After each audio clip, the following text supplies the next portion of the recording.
So this is my reconditioned jug. It's 30 over. It's got two new valve guides. It's got new valves, brand new valves and seats cut into them. And I got brand new rings. It actually has a 30 over piston in this one. I just put my rings in and made sure the gaps are okay and they're good. So at this point, what we're going to do is we actually have a couple things we got to do. Number one is that we got to take the valve springs and keepers off our old cylinder down here, put them on this one. We also got to take our 30 over piston here, take the old rings off of it, put the new rings on. So you can follow your instructions that come with your ring set. I'm using the Model L service manual that tells you the tolerances for the gaps. So I'm going to take my old jug and I'm going to take my valve spring compressor and we're going to remove the old valves. I like to put a little block of wood under the top here. Gives you a little more clearance with this thing, and we'll crank it down. There we go. And we just got to take a little screwdriver to this keeper and it'll pop it right off. Okay, so I took my keeper off.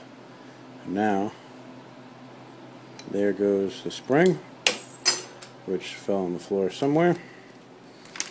Take my block of wood off. Just for kicks, we'll check out this old valve. Yeah, that thing is pretty shot. Anyways, this block is definitely usable. It only had a 10 over piston in it, and there's not really much in it in the way of grooves. Got pretty darn lucky that when that old piston let go, it just hung out and never scratched up anything. So what we got to do here is we're going to take this piece here,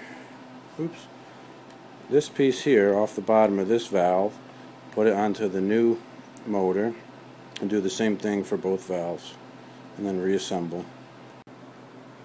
Now we're going to install the new valves. What I did is we cleaned up the old valve springs and all this stuff real nice, used brake parts cleaner. Now I got the new valve in there with the compression on. And then we drop in this keeper here, and then what we'll do is we'll slowly take the tension off our valve spring compressor. Oops, that was fast. And then it's in. Springs on there, the whole deal. Then what we'll do is we'll put the next side on. Now I got my new piston on the cylinder.